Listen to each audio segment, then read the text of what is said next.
let's get director James Nunn is here joining us today. James, thank you for joining us on the Film Threat podcast. You're live. How's it going, man? I'm good. Thank you, Chris. How are you? I had no Great. idea this was going to be live. I thought this was like a... No, it's live. It's wow. Let's have fun. Oh, can I swear? What can't I do? You can swear. Fuck it, you can swear. Go for it. Oh, you do?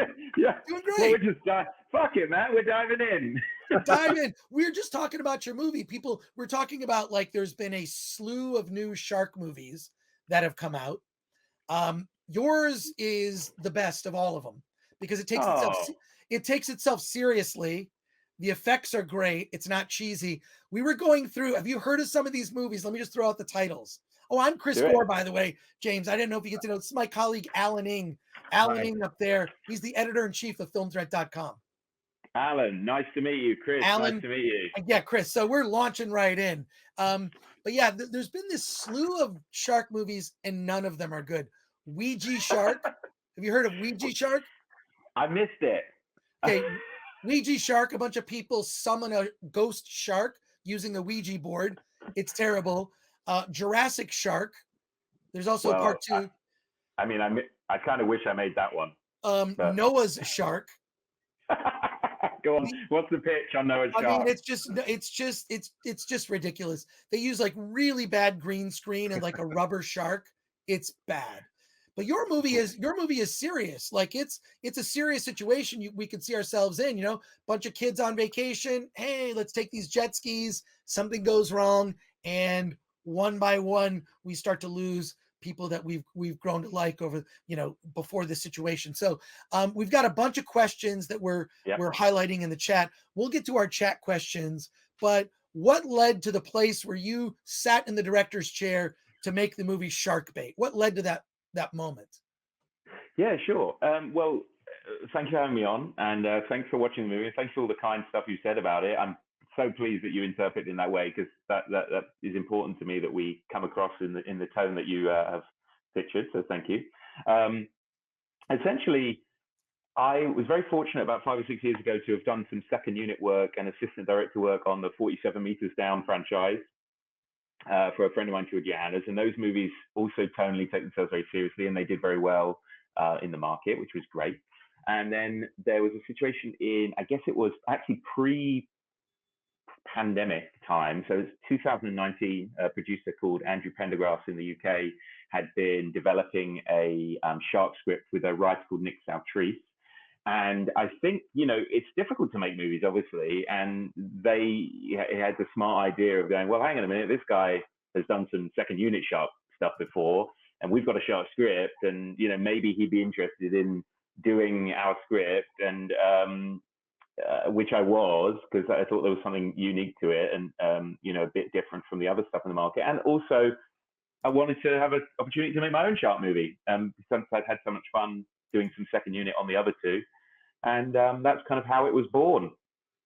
That's great. We have a lot of questions. First of all, a lot of love in the chat. People want to see a good shark horror movie thriller. But before we do that, would you mind if we watched a scene from your movie?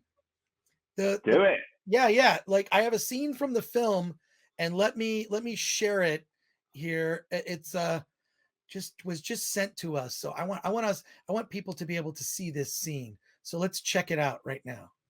Wow. Dude, that was awesome. Wow. Thank you. Yeah. It's like I was trying to explain before you came on, that this is serious. This isn't some of these ridiculous shark movies that have come out recently. So would you mind going to some questions from our chat? You're live talking to over 100 people now on wow. YouTube. So yeah, of course. No, thanks for sharing the clip. Thanks. I'm glad it resonated with you. I'm trying to read your comments, which is awesome. Actually, I've never actually done one of these where there's like live things happening. It's amazing. Oh, this is great. Yeah, no, you're getting a lot of love in the chat. So here we go. Oteo says, first, I have heard of Shark Bait. I love shark movies, especially serious ones. Great. Fuck it, we'll do it live, says Robot Dues. Now, James, did you use trained sharks? Just kidding. And here's a question from Solomon Thornton. Have you ever had a shark experience? Oh my God. short answer is no, but I have been in the water and been scared, like shit myself many times in the like, especially on the Recce. So I'll tell you the story for the Recce from Shark Bait, and I'm trying to look cool in front of all the producers and the location guys, and I built myself into this, like I'd read the script multiple times. I've been storyboarding shark stuff. I've been researching sharks, like how they attack from below and how you don't see them and how they hang on the edge of periphery. Like you know, you just, if you see it, it's kind of too late. So I'm recceing the water in Malta. I'm trying to work out the distance of like what's the visibility, like 10 meters, 20 meters, what can I see? And no one, I'm just on this early recce, and I'm the one who gets it. No one else even brought their swimming shorts. So I've got in the water on my own, and this boat's just like slowly getting further and further away from me. And I've got my GoPro, and I'm just like trying to see, like, can I see the boat? And then I realize what I'm doing, and I'm like, I'm looking down, and it's the scariest thing ever when all you've got in your brain for like half a year is sharks, and then you're just looking around this empty blue where you can't see anything, and and I'm just, all of a sudden I'm like starting to shit myself, like, oh no, like I've seen the reef. This is how it didn't work out very well for them. So I'm like, oh God. So I'm trying to remain cool and like I'm in control. I'm like, yeah, guys, I can, bring the boat back now. It's fine. And it's like, it's taking ages for this boat to come back. Like it was like the scene in like Austin Powers with like the boat going super slow to get back. And I'm just sitting there like, oh God, I hope they like don't like English guys. So yeah, that's as close as it got to a real shot. Well, it's my personal nightmare. I mean, after seeing Jaws, I mean, that like in your head when you're at the beach, it's kind of just ever present. VDR shark bait, more like Oscar bait. Am I right? Eric You are K right. says, whoever that was, you are right. Yeah, I loved all the 47 meters down. Thank you, Eric. They weren't my movies, but I was pleased to be part of them. Michael Seeger says, I'm going to see this film. I love these types of films. The Chicago Box says, my sister loves those movies. Oteo asks, are the shark effects practical or CGI? Because obviously the first question anyone asks is, how did you train the great whites? And you're like, oh my God. Whites. And you're like, oh my God. You can't even keep a great white in captivity, as Jaws 3 told us. So basically, yeah, it's all VFX shark. We did have a practical head, and we did have a practical fin. But the problem was, in many ways, it's almost like nobody's learned from Steven Spielberg, where these things don't actually really work. So you go in with all this like full optimism, like, yeah, no, the shark head's going to be great, and we're going to put someone in the mouth, and we're going to like drive it through the water, and then you put this shark head in, and it just bobs up and down like a cork, and you're like, great, that was money well spent. So no, to tell you the truth, we do have like a combination of, because the thing you want to do is use eye lines and things so that all the actors are reacting on the same page. And like you said in your opening statement, like I really did try to make a shark movie with like a serious tone. Like it's not supposed to be silly, and I'm coming across silly on this chat, but like it is supposed to be a serious movie. And yeah, so like having these prop elements is actually great for performance, because all of the actors can unanimously have the same eye line, and they can actually kind of get into it. But equally, you're really just operating with like a toy fin that's very lightweight, just to kind of act as an eye line. So there are a few shots in the movie where we employed a realistic practical fin, but for the most part, the shark is, I'd say, 90-95% CGI. More comments here. Solomon Thornton says, never been this scared of a shark scene like this since Jaws. And how do I watch this, says Oteo? Is the movie, it's out in theaters today and on demand? Yeah, so it's theaters, US. I don't know all of the theaters. I just had a tweet from someone who's going to watch it at like a drive-through in New York, which is really exciting to me. I think this is like perfect drive-through Friday the 13th movie. But then it's also on Vudu and Tubi and I actually don't know all the cinemas. I'm very sorry, but yes, Google your local theater, and hopefully it's playing.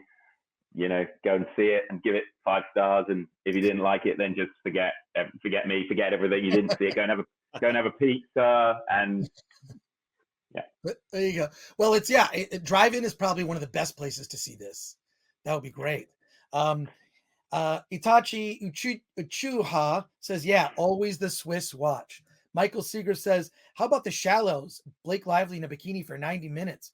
Yowza. B-Roll says, people really love this scene. That looks intense. Lee Kindler, love a genuinely good shark movie. Will see this. Itachi also adds, I like his enthusiasm. Oh. David L says, just heard about a movie today. We'll definitely be watching it soon. And then Michael Seagrave has a story here. I was near a dolphin breaching. Thought it was a shark. Shit my swimsuit. Wow. And then Flash Phoenix has a question for you. How hard was it? Because this is the thing that I was thinking watching the movie. Nearly most of the movie, once you get to the water, the whole movie's on the water. Correct. And how hard was it? Because that's something that like Steven Spielberg talked about. Once you get to the water, you're on the water, like shooting every day. How hard was it to consistently shoot on the water? Yeah, great question. And look, I think probably having that experience on the 47 meters down movies was super beneficial, because I wasn't going into this completely cold, and I had some tricks on my sleeve with how to shoot water, how to shoot in the tanks. My prior career before directing movies was actually as a first assistant director. So I come from a very technical background of filmmaking, and I pick up that kind of stuff very quickly and have an understanding of how to run a crew in these kind of technical environments. My last movie before this was called One Shot, which is like a one-shot action movie, which is equally very technically difficult to do. So I seem to choose these extremely difficult technical setups. And I think it's just a way of like pushing technology, pushing the crew, trying to like be a little bit above the sum of its parts. And as you sort of hopefully astutely correctly pointed out, we're trying to be more elevated than Psycho Shark or Jurassic Shark or whatever, and actually get out on the water and like push it in the same way that Jaws did. But it's difficult shooting on the ocean, 100%. It's beautiful shooting on the ocean. It looks so gorgeous and money, and if you can do it, do it. We shot the movie in Malta, which has an extremely good reputation as a film destination to shoot. They shot Gladiator there and Popeye in the 50s, so they shoot a lot of movies over there. And I think actually the nature of the island makes it extremely conducive to water filming, because the biggest thing you suffer from in the ocean is the wind, obviously, and the waves. So if you're constantly working off of one coast, like they did with Jaws at Martha's Vineyard, you're constantly being battered by the Atlantic, right? So you can only go out on days and shoot when the waves aren't coming into that side of America. Whereas with Malta, we stationed ourselves at the top of the island, and knowing ahead, like that morning, which side the weather would hit, we would either go to the left side of the island or the right side of the island, and then we would act in the lieu of, the island, so we wouldn't have the same wind difficulties, which means that generally speaking, providing there wasn't like a hurricane inbound, we were able to shoot every single day.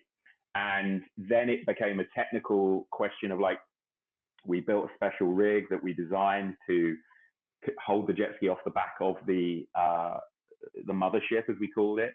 And then because we're a low budget movie, we can't necessarily light the movie, but we found a way where we were all tethered together to kind of like, because basically if the ship is here and the jet ski's here and you're battling the waves, everyone's always doing this. And it's the same if you put a lighting stand, it's doing this. So you've got 3 elements doing this all the time. So what we did is we found a way to like be one unit on the ocean. So we're all moving together.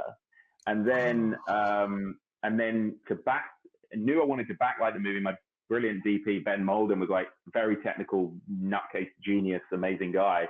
And he was just like, right, well, what we'll do is we'll just turn the boat to follow the backlight of the sun, and then we'll bounce board as a front light, because you can't light on the ocean. And I'm giving away all the secrets. Nobody out there, this is great. Yeah. Minority Report, Pennu, Men in Black. Better not see more ocean films coming out of the Yeah. You're going to see a lot of good-looking ocean movies, because I'm telling you all how to do it. So yeah, that's kind of what we did. And Malta was brilliant, and we had a great technical crew over there and a great marine crew, and everybody facilitated this, you know, and it was a real camaraderie and a fun, really fun shoot. So in that opening scene that we just saw, how large is the crew that you have at that point? So we're a large crew, but we're a very intimate crew, and I like it. You know, I come from a world of like indie filmmaking, really, like low budget stuff. You know, try to keep the crew between 30 and 50 people, and that's kind of probably the. I can't say the exact number we had, but I imagine it's probably about 35 members of crew on this mothership.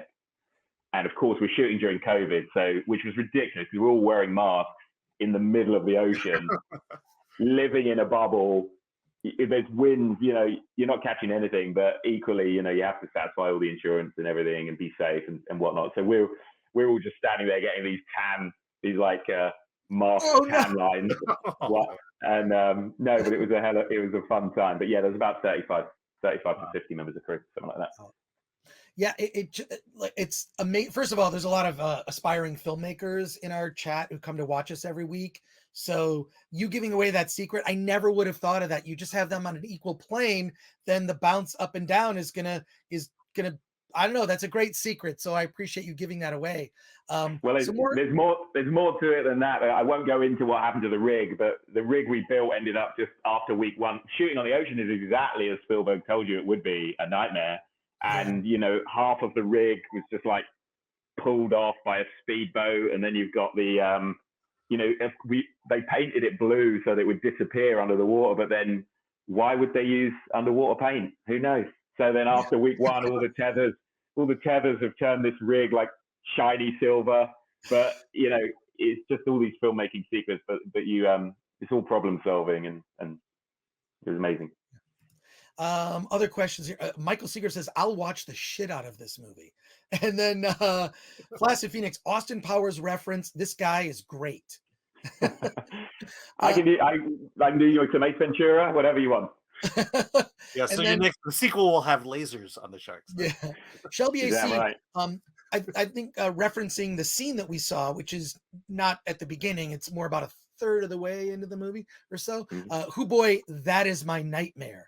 Yeah, that was, I mean, the whole, like, this girl is connected to him as he's being dragged away, like sort of an unsuspecting victim is just, it's horrific. I mean, yeah, there's some moments of levity in the movie between the characters, but the situation is deadly serious. So can you talk about some of the tone of this? Because as we mentioned before, there's a lot of shark movies that come out. And so I was skeptical. I love the poster, by the way. Your movie poster is awesome. Which one do you like? Because there's the international one with a jet ski and a shark, or there's the girl in the bikini. The girl in the bikini, the key art. Yeah. It's a bit megalodon. The shark's a little big in that poster, but you know, it gets your attention. So. Yeah, we even posted it on our Film Threat Instagram just because we feature like cool indie film posters. We put it on there before, you know, we arranged this, but like, yeah. So tell me about the tone, like balancing the tone, because we've seen all these other shark movies I mentioned. None of them are good. This is the first good shark movie I've seen in, God, a really long time, since the Blake Lively movie. But can you talk about like how you maintain that tone? This isn't jokey or funny. Yeah, for sure. So, well, look, the tone always starts at the script, right? And we had a lovely scriptwriter called Nick Saltrese, who does a lot of drama stuff first and foremost, and has done some kind of very violent, serious stuff as well. And, you know, I think certainly me as a filmmaker, realism and tone and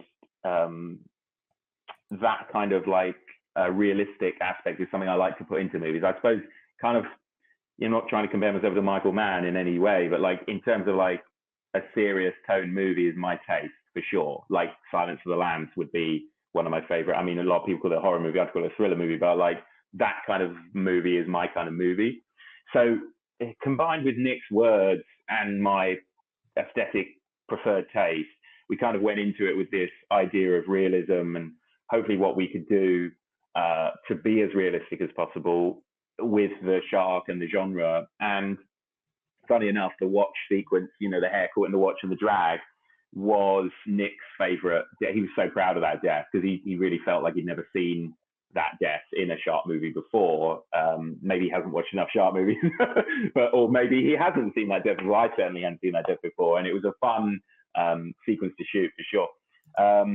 But I would say that, yeah, overall tonally, the other thing was with the movie is like me and the producers and everyone involved didn't want to make a shit shark movie. You know, we wanted it to be a good movie, and I think the script worked in such a way that if you took the shark out of it, there was still a survival thriller on the ocean.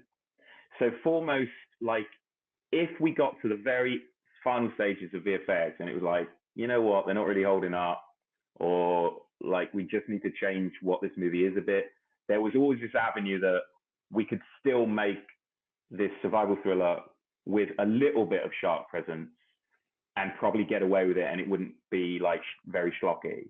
So the fact that we actually managed to accomplish, you know, a decent looking shark, it was like the icing on the cake, because it was like, right, well, we've actually got this serious toned shark, you know, survival thriller, and now we've also got this fun shark movie. So it's kind of this hybrid of both, really, where we've really tried to in the edit, you know, work the drama, the character drama, but then also provide horror-y, jumpy beats that one would expect in this kind of movie.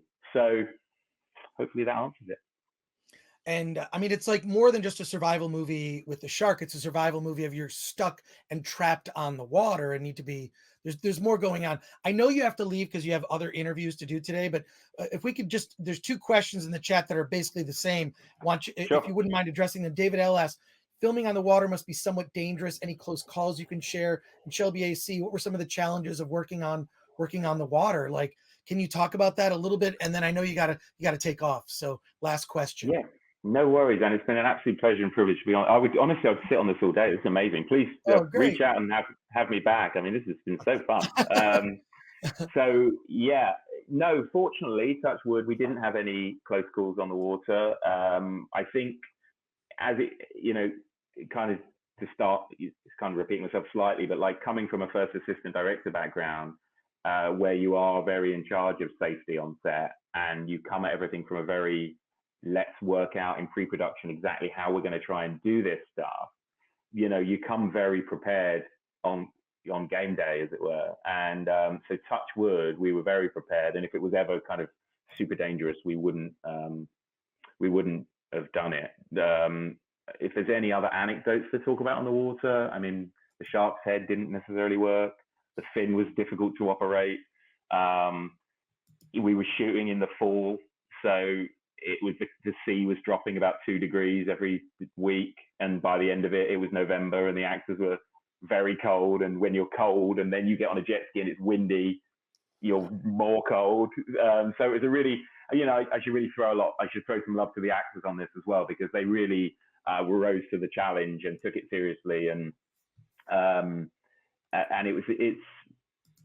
we honestly couldn't have made this movie with a cast that weren't willing to get stuck in and work hard and like be those guys and girls, and they were. And Holly is standout in the movie. She's the kind of lead girl, and you know, I hope they all have huge careers ahead of them. Well, I know you got to run, but you're getting all this love in the chat. I know a lot of people will be able to see this interview on the replay of our live stream. James Nunn, nice. Thanks for coming to. Yeah, everybody's saying you got to come back. You got to come back. Great interview. So yeah, no, awesome. reach out on Twitter, DM me or something, and I'd love to come back. Where can people find you on Twitter? Where can people find you on Twitter? I'm Mr. James Nunn, all one word. Mr. James Nunn, Nunn. It's like gun, but with an N. Normally, people like to remind me of that. But yeah, so just I'm on Instagram, I'm on Twitter, Mr. James Nunn. Well, the chat loves you. They want you back. So thanks again. They're calling you Sir James. Salute to you. Thanks for coming by. And the movie's out today, so you can see it. See it in the drive-in, see it at the movie theater, and see it on video on demand. James, thanks for being on the Film Threat podcast. Love it. Have a great rest of your day. Thank you, Alan. Thank you. Have a great day, guys.